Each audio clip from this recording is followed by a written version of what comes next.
Hello everyone and welcome back to another video on my channel. और आज भी हम बात करेंगे स्कैम 1992 के बारे में।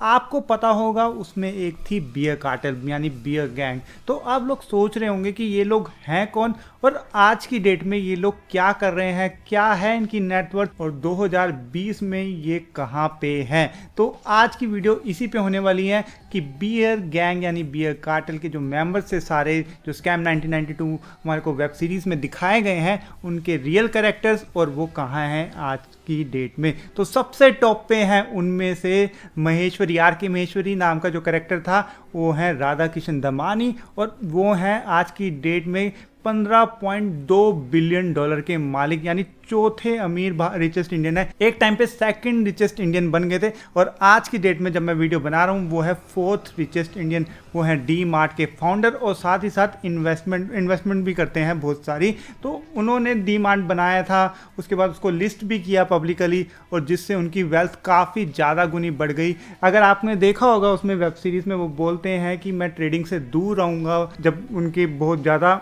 लॉसेस हुए थे हर्षद मेहता के टाइम पे, तो उन्होंने सोचा था कि अभी ट्रेडिंग से दूर रहेंगे, वैल्यू इन्वेस्टिंग शुरू करूंगा। वेब सीरीज में एक पार्ट भी है उसके ऊपर।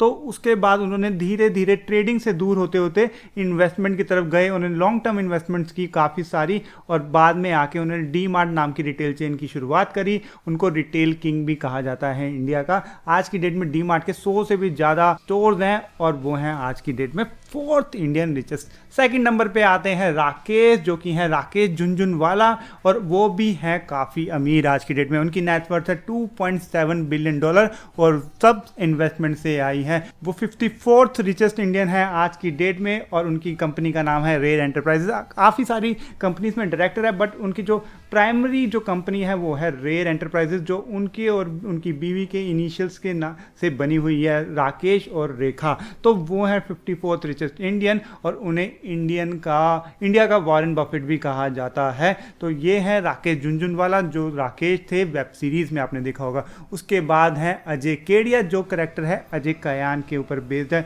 आज की डेट में वो बोर्ड मेंबर है SMIFS लिमिटेड के, जो पहले से ही जिसके फाउंडर थे वो, और आज की डेट में उनका बेटा उस कंपनी का CEO है। इसके साथ साथ काफ़ी और कंपनीज के बोर्ड ऑफ मेंबर हैं या डायरेक्टर हैं वो।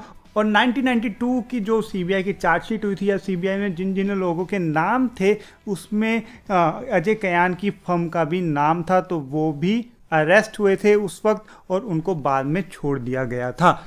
इसके बाद उनका नाम केटन पारेख स्कैम में भी आया था बट स्टिल उनको सेबी ने फिर से क्लीन चिट दे दी थी 2001 के स्कैम में, क्योंकि सेबी का मानना था जो अजय कयान की फर्म थी उनकी तरफ से इरेगुलरिटीज नहीं पाई गई थी, तो इसलिए उनको क्लीन चिट दे दी गई थी 2001 के टाइम पे। उसके बाद अगले हैं थियागो यानी AS त्यागराजन। वो आज की डेट में एक्वेरियस इन्वेस्टमेंट एडवाइजर के मैनेजिंग डायरेक्टर है। उन्होंने 1995 में अपनी सिटी बैंक की नौकरी छोड़ के, जैसे उसमें दिखाया गया है, सिटी बैंक की नौकरी छोड़ के एक्वेरियस इन्वेस्टमेंट एडवाइजर की स्थापना की थी और तब से अब तक उसके मैनेजिंग डायरेक्टर है और काफ़ी अच्छी फर्म चला रहे हैं वो आज की डेट में, क्योंकि उनके बहुत सारे कनेक्शंस थे।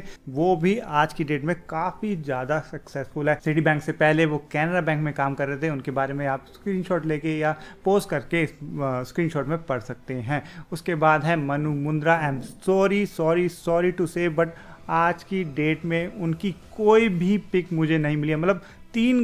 सिर्फ 3 घंटे मैंने लगाए सिर्फ मनु मुंद्रा की पिक रिसर्च करने में, कि कहीं तो मिल जाए। कितने लोगों से पूछा, कितने जर्नलिस्ट से भी कांटेक्ट किया बट किसी के पास भी मनु मुंद्रा की पिक नहीं है। और लोगों का कहना है जिनसे पूछा कि वो कि अब नहीं है इस दुनिया में। और कहा जाता है जैसे जैसे टेक्नोलॉजी एडवांसमेंट होती रही, जैसे जैसे कि फंड का फ्लो बढ़ता रहा, उन्होंने ये काम धीरे धीरे बंद कर दिया था। उसके बाद अगले करेक्टर हैं वो है, आपने देखा होगा ना, एक बैड करेक्टर जो इसके काफ़ी जगह लिंक्स थे, इवन RBI गवर्नर से भी इसके लिंक थे और ये बार बार बियर कार्टेल से डिस्कशन में देखा गया है कि कैसे आगे की स्ट्रेटेजी बनाए। तो ये कहा जाता है निमेश शाह थे, जो कि इनाम होल्डिंग्स के फाउंडर हैं, फ्लेम यूनिवर्सिटीज़ के भी फाउंडर हैं। और बात की जाएगी इनकी इन्वेस्टमेंट होल्डिंग के बारे में, तो ये लगभग है 1200 से 1500 करोड़ के बीच में।